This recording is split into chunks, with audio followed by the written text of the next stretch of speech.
My name is Jessica Carter. I'm 42, and the last time my family saw me, I was supposedly washing out of basic training 23 years ago. The marble steps of the federal courthouse gel cold beneath my polished black Oxfords as I climbed toward what would either be my sister's salvation or her complete destruction. The irony wasn't lost on me. She'd spent decades telling anyone who'd listen that I was the family failure. The one who couldn't hack it in the military, who'd been too weak, too soft, too feminine to make it in a man's world. If only she knew who was about to walk through those courtroom doors. The security checkpoint buzzed as I approached, my credentials catching the morning light. "Good morning, ma'am," the guard said, his posture straightening unconsciously. Even in civilian clothes, some things never leave you. The bearing, the presence, the way others instinctively recognize authority, even when they can't quite place it. "Morning," I replied, my voice carrying that particular cadence. That comes from 2 decades of command.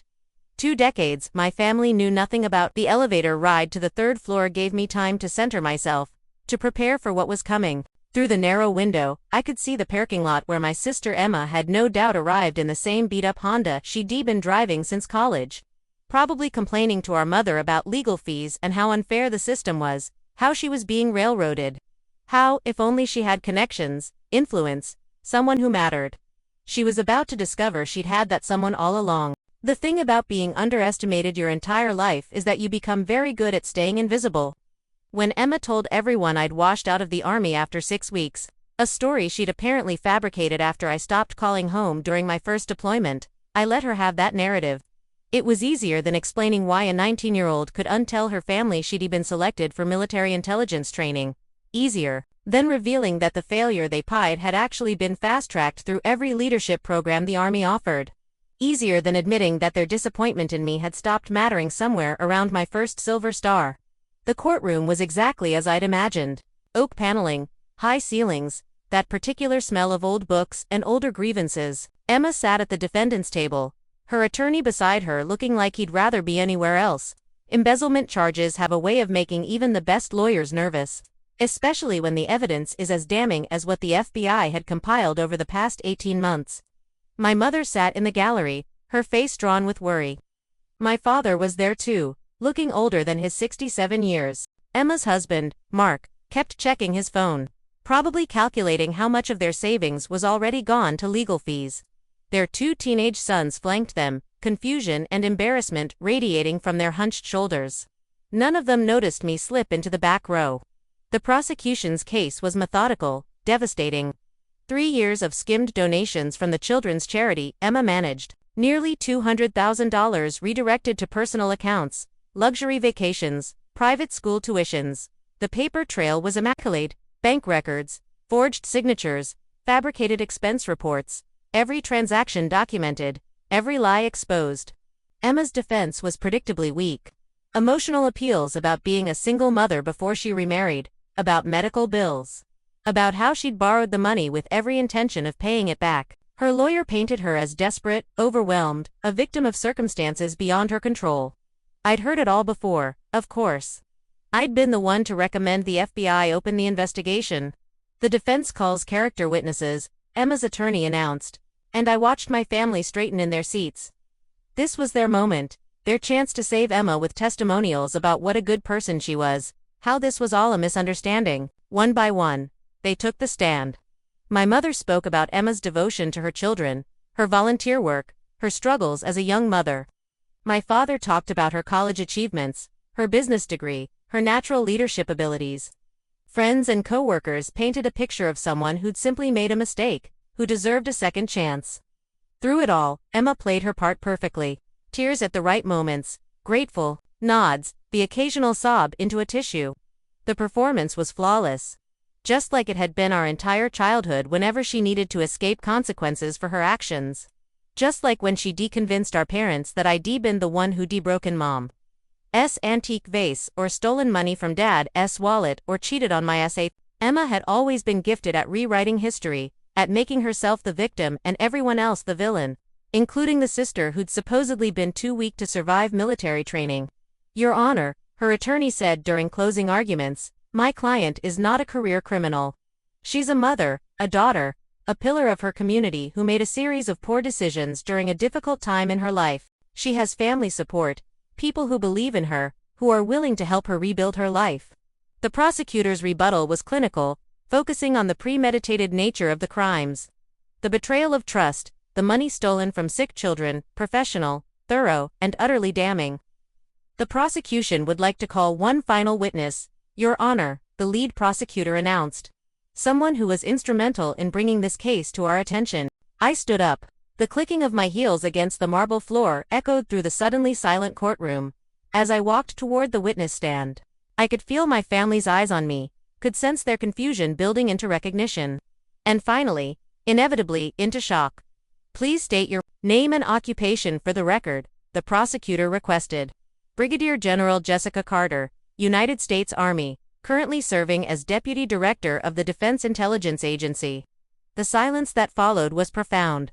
I kept my eyes forward, professional, as the prosecutor continued. General Carter, could you please explain your relationship to the defendant? Emma Carter Williams is my younger sister. And how did you become aware of the crime she's accused of? I finally allowed myself to look at Emma. Her face was white, her mouth opening and closing soundlessly.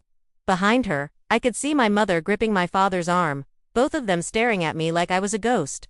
I was approached by the FBI 18 months ago, when suspicious financial activity at the charity came to their attention during a broader investigation into nonprofit fraud. When I learned my sister was involved, I recused myself from any direct oversight, but provided guidance on the financial analysis. And in your professional opinion, General, was this financial activity consistent with innocent bookkeeping errors? Emma's attorney was on his feet, objecting, but the damage was done. The jury had heard enough. More importantly, my family had heard enough. The pattern of transactions, the sophisticated methods used to conceal the theft, the duration and escalation of the criminal activity, none of this was consistent with simple mistakes or momentary lapses in judgment. This was a deliberate, sustained effort to defraud a charitable organization. When I stepped down from the witness stand, I had to walk directly past the defense table. Emma grabbed my arm as I passed, her fingers digging into the fabric of my jacket. Jess, she whispered, her voice cracking. Jess, please, I'm your sister. I looked down at her hand, then met her eyes. For a moment, I saw her as she'd been when we were children, the golden daughter, the one with perfect grades and perfect friends and a perfect future. The one who'd never missed an opportunity to remind me how I didn't measure up. I know exactly who you are, Emma, I said quietly. The question is whether you know who I am. I gently removed her hand from my arm and continued walking. The jury deliberated for less than 2 hours. Guilty on all counts. As the judge read the sentence, 5 years federal prison, full restitution, permanent ban from working with charitable organizations. I watched my family's world collapse. Emma's composure finally cracked completely, her sobs echoing through the courtroom.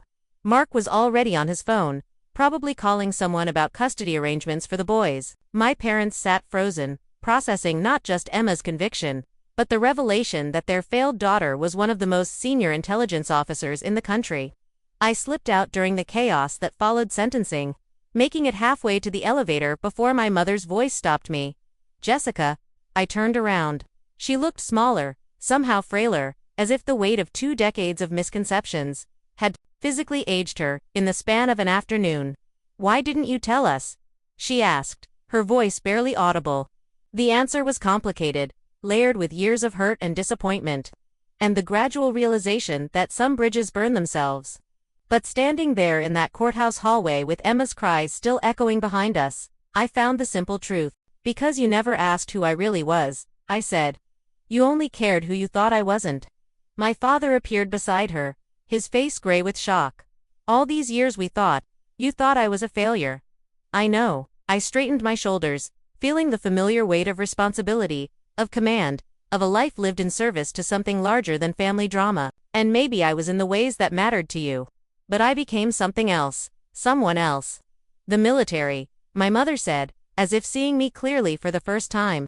You stayed in the military. I didn't just stay in, Mom. I excelled. I led. I served my country at the highest levels while Emma was stealing from sick children. And you were telling everyone at church how proud you were of her success. The words hung between us, sharp and final. 23 years of pretending, of letting them believe their version of my story had ended in this moment of absolute clarity. "Can you forgive us?" my father asked, and something in his voice almost broke through the armor I'd built around my heart. "Almost. I forgave you years ago." I told him I had to for my own peace. But forgiveness doesn't mean forgetting. It doesn't mean pretending the past didn't happen. My mother reached for me, and I let her take my hand. Her fingers were cold, trembling slightly. "We were wrong," she said. "About everything about you." "Yes," I agreed. The elevator arrived with a soft ding, and I stepped inside. As the doors began to close, I saw my family standing there in the hallway.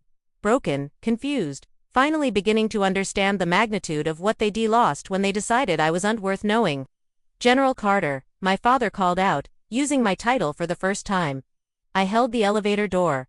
"Yes." He straightened his shoulders, and for a moment I saw where I'd inherited my own military bearing. "We're proud of you. We should have said that a long time ago." I nodded once, acknowledging both the sentiment and its tragic timing. "Take care of those boys," I said. "They're going to need you now." The doors closed, and I was alone with my reflection in the polished steel. A woman in her early 40s, successful beyond her family's wildest dreams, finally free from the burden of their expectations. 3 months later, I received a promotion to Lieutenant General and was assigned to lead the Pentagon's new cyber warfare division. The ceremony was covered by military publications and defense industry magazines. My picture appeared in briefing materials distributed to senior government officials worldwide. My parents framed the article from Army Times and put it on their mantelpiece next to Emma's college graduation photo and Mark's law school diploma. My mother sent me a card with a newspaper clipping, her handwriting shaky but determined. "We're telling everyone about our daughter, the General. Too little, too late, but perhaps enough to begin healing wounds that had festered for decades." Emma served 3 years of her sentence and was released early for good behavior. She works now at a non-profit that helps formerly incarcerated women reintegrate into society. She's never stolen another penny, never taken credit for achievements that weren't hers. Never again underestimated the power of quiet strength and long-term consequences. Sometimes, the best revenge isn't dramatic confrontation or public humiliation. Sometimes it's simply living well, achieving greatness, and letting the truth speak for itself when the moment is right. Sometimes it's walking into a courtroom as the person they said you could never become, and watching their entire understanding of reality crumble in real time. Sometimes, it's knowing that while they were measuring worth in terms of social status and traditional success, you were building something infinitely more valuable.